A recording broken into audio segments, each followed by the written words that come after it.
Hola, esta es la serie de podcast Pedagogías Diversas. La voz de las niñas y los niños en el COVID-19. Soy Manuel López Pereira. Y yo, Pilar Gómez. Te damos la bienvenida. En este nuevo episodio conversaremos con el doctor Marco Delgado Fuentes. El doctor Delgado Fuentes es académico e investigador de estudios en infancia en la Universidad de Derby, en Reino Unido. Se especializa en el estudio y desarrollo de políticas de educación para la infancia temprana, en la transición de preescolar a la primaria y en el juego y desarrollo infantil. Marco, gracias por estar con nosotras. Gracias a ustedes por la invitación, es un gusto. En una de tus más recientes conferencias sobre el proceso de transición del preescolar a la primaria, mencionas que muchas niñas y niños, cuando llegan a la primaria, se sienten incapaces y excluidos por las formas de enseñanza institucionales. En estos momentos de confinamiento, ¿cómo podemos ayudar a que las niñas y los niños encuentren el sentido, entender de todo lo que están aprendiendo en la escuela?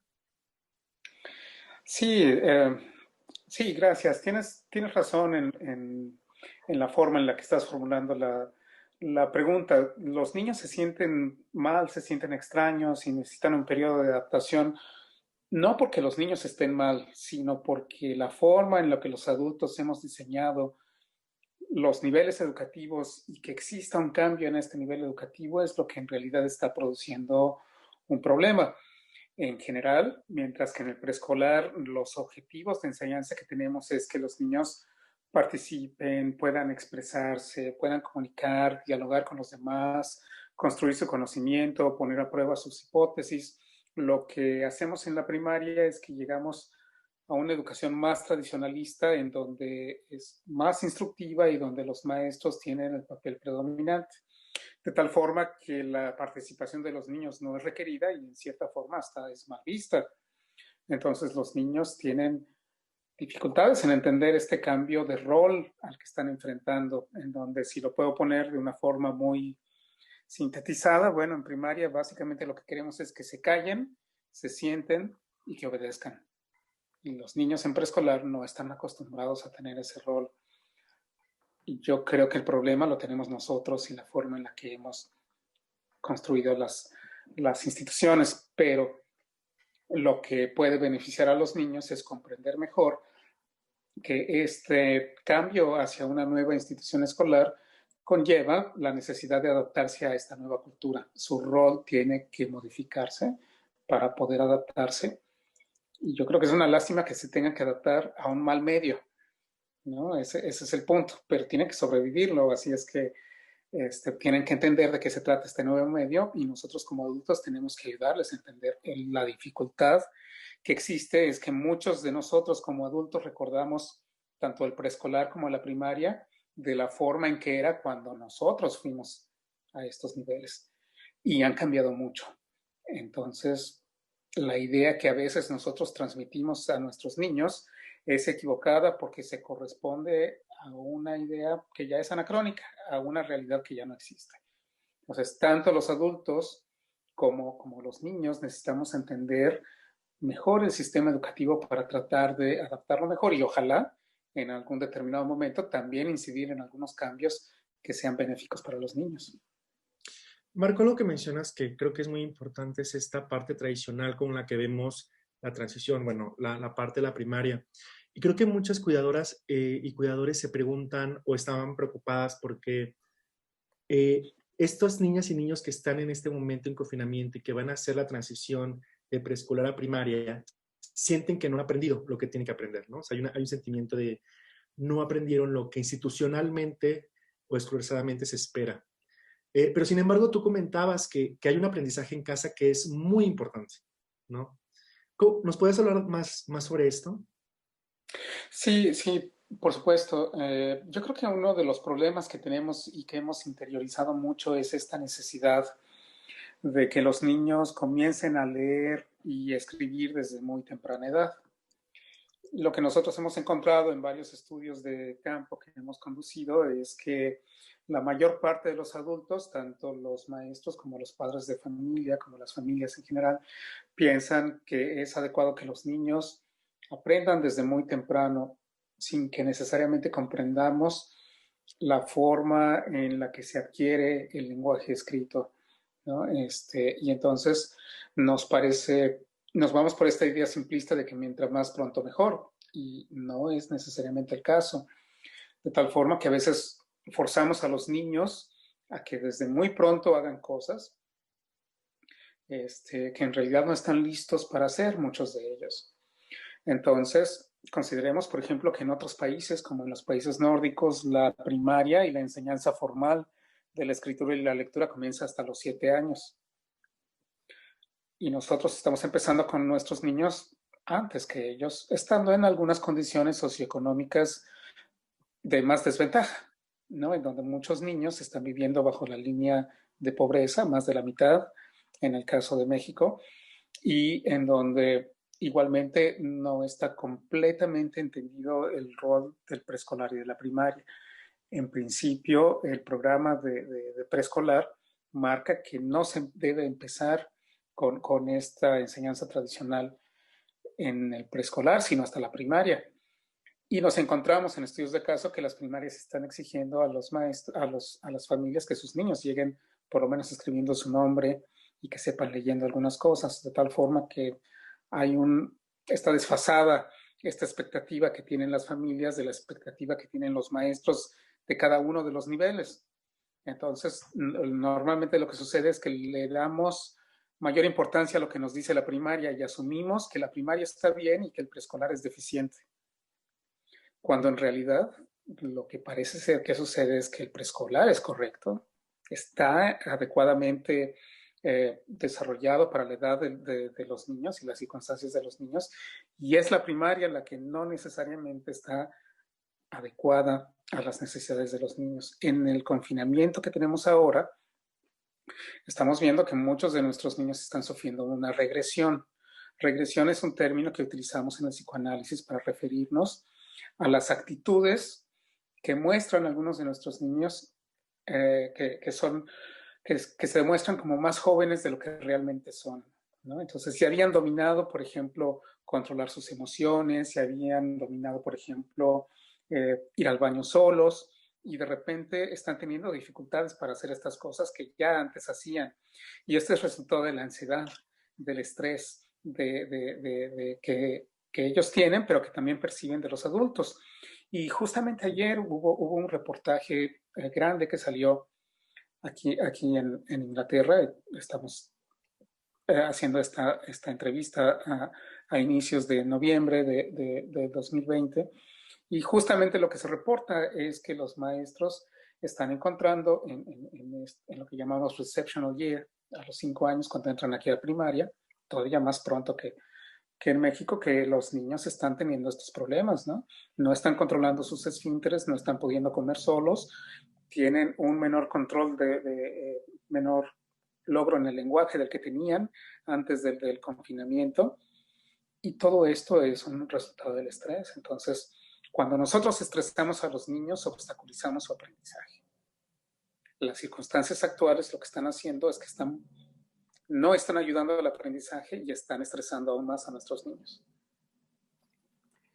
Como bien comentas, Marco, algo bien importante sobre estos niveles de estrés que muchos de nosotros, los adultos, estamos manejando y que están llevando a ser un obstáculo en este aprendizaje de los niños. ¿Cómo ayudamos nosotros como cuidadores, como responsables, también a ir disminuyendo esa presión para las niñas y los niños sobre los aprendizajes escolarizados que deben de ir cumpliendo y que le puedan dar valor a esos otros aprendizajes en casa, que hace un momento también empezabas a hacer referencia? Sí, y yo creo que esto también va a ser importante continuar discutiéndolo, y sin duda va a ser parte importante de la próxima discusión, porque el currículum no va a quedar igual que como lo tenemos ahora. Tenemos que revalorar las cosas que los niños tienen que aprender y las cuales les son útiles para la vida. Entre otras cosas, van a tener que entender el medio en el que estamos viviendo y las circunstancias que nos llevaron aquí a donde estamos en este momento, de tal forma que muchos de los contenidos que están en este momento en nuestro currículum no van a ser tan relevantes como lo eran antes del confinamiento, y vamos a tener otros que van a ser más importantes. Entre estas cosas que van a ser más importantes, precisamente por lo que acabamos de mencionar, tiene que ver con este desarrollo socioemocional de los niños y la capacidad de reforzar su resiliencia. Ellos tienen que aprender de nuevo a lidiar con las situaciones estresantes, con las situaciones por las que estamos atravesando, a las que nos ha llevado el confinamiento, ¿no? Muchos de los niños, por las razones demográficas que tenemos en este momento, están creciendo solos. Las familias antes solían ser más grandes, teníamos más hermanos y nuestra convivencia con otros niños era muy fácil. Durante el confinamiento esto no fue precisamente la situación por la que la mayor parte de los niños pasaron. Muchos de nuestros niños están viviendo solos con sus padres, son los únicos niños, de tal forma que la parte social también está teniendo este reflejo en su desarrollo. Las escuelas van a tener mayor importancia en ayudarles de nuevo a desarrollar esta parte social, a la cual el preescolar está muy abocado, pero no así la primaria. Entonces, a mí me parece que la primaria va a tener que reformular esta parte. Por esos motivos, desde casa lo que podemos hacer son dos cosas muy importantes. Primero, ayudarles con esta parte emocional, con esta parte del estrés, con esta parte de sentirse solos, con esta parte de entender qué es lo que está sucediendo.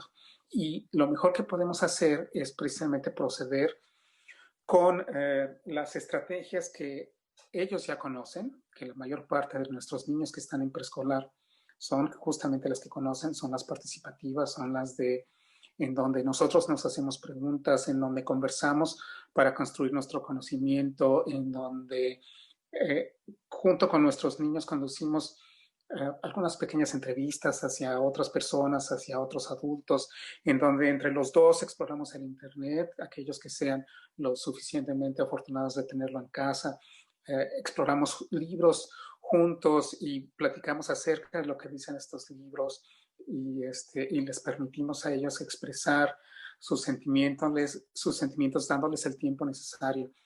Entonces, es muy importante no adoptar estas conductas de la educación tradicional que son más comunes en la primaria, porque ellos no están acostumbrados a ellas todavía, ¿no? Entonces, es más de acompañamiento, es más de conversación, es más aprovechando las oportunidades que los niños nos brindan con sus actividades que normalmente ellos inician por sí mismos, como el juego, como la exploración de los libros, como la exploración de los materiales que estén en casa. Por supuesto que lo que está sucediendo a través de la televisión también puede ser uno de los insumos que tenemos, pero es importante no tratar de reproducir nuestras ideas de lo que tenemos en la primaria tradicional. Igualmente para los niños de primaria que están en primero o en segundo y que estamos previendo que muchos de ellos puedan tener esta regresión de la que nos hemos referido anteriormente, les va a ser más fácil reconocer estas estrategias que conocieron en el preescolar. Menos instructivas, más participativas, más lúdicas, más basadas en el diálogo, en la interacción, con amplios momentos para el descanso, con amplios momentos para el juego, respetando sus momentos de atención, ¿no? Es importante no forzarlos en lo que de por sí ya es una situación estresante. Es maravilloso lo que comentas, Marco, y me quedo con varias palabras que has mencionado, entre ellas la parte del acompañamiento, la parte de la expresión de las emociones, la parte del desarrollo del juego que es tan importante y sobre todo que a través de él se pueden obviamente desarrollar y expresar muchas habilidades que van de la mano con esto que mencionabas sobre precisamente las emociones, la participación, eh, las conversaciones entre pares o también dentro del grupo familiar o dentro de los cercanos en los que nos encontremos en este momento en casa. Sí, igual que Pilar, creo que es muy interesante esto que hablas del acompañamiento de las familias de formas diversas, Marco. Este acompañamiento diferente y sin reproducir estas ideas tradicionales del aprendizaje. Y bueno, tenemos que ir cerrando, lamentablemente, pero quisiéramos hacerte una pregunta que tú has hablado mucho del juego. Y creo que también es muy importante y que es un tema muy, muy grande también y sabemos que también eres experto en el tema. Si nos podrías dar un poco de idea sobre la importancia del juego en preescolar. Sí, bueno, el juego es vital en esta edad. Es la forma en que los niños empiezan a interiorizar su entendimiento acerca de la sociedad, su entendimiento acerca de su rol dentro de la familia, dentro de la escuela, de la forma en la que interactúan con otros miembros de la sociedad, con otros niños, con sus hermanos, con los adultos. Es experimentando precisamente a través del juego cómo ellos pueden lograr este aprendizaje. El juego, tenemos muchas discusiones acerca de qué es lo que el juego es, ¿no? Qué es lo que representa. Y muchas veces hay muchos especialistas que dicen que este juego que nosotros tenemos como muy dirigido dentro del preescolar, que tiene fines educativos y que podemos insertar en el currículum, de hecho no es juego porque es muy, muy dirigido por los adultos, ¿no? Quizá podríamos llamarle una actividad lúdica. El juego, para algunos de estos autores, tiene que surgir de los niños, ¿no? Son los niños quienes lo inventan, son los niños quienes lo ponen en marcha, son los niños quienes liderean el juego. Si los niños no liderean el juego, entonces no es juego, ¿no? Entonces ellos tienen que seguirlo de tal forma que su independencia es la forma en la que ellos hacen.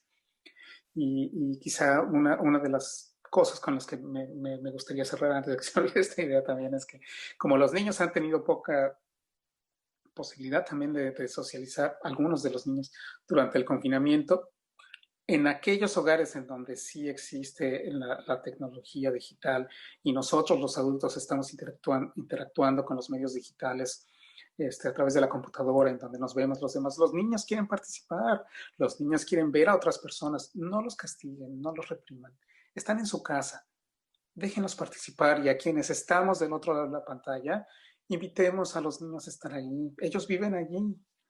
Nosotros somos quienes nos estamos metiendo en sus espacios. Démosle el espacio y el respeto que los niños merecen.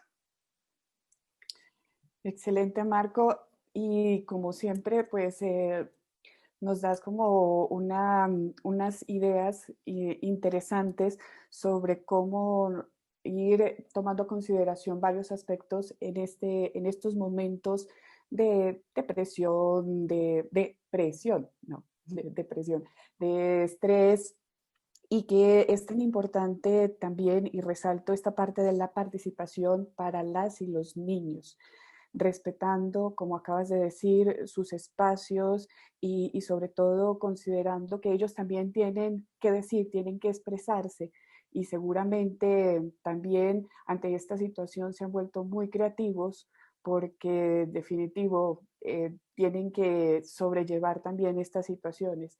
Y es muy importante el rol que tenemos nosotros como adultos, como sus cuidadores, de estar acompañándoles y de estar permitiéndoles esos espacios para que ellos puedan pues expresarse libremente y también pues ayude un poco a la adaptación durante esta etapa. Pues ha sido maravilloso, te agradecemos mucho el que hayas estado con nosotras y pues bueno, veremos la posibilidad de una siguiente oportunidad para seguir profundizando más sobre este y otros temas de primera infancia. Con mucho gusto y muchas gracias. Gracias, Marco. Agradecemos tu compañía en este podcast. Nos vemos en el siguiente episodio de Pedagogías Diversas. Este podcast es parte del proyecto de investigación Ibero frente al COVID-19 de la División de Investigación y Posgrado y el Departamento de Educación de la Universidad Iberoamericana.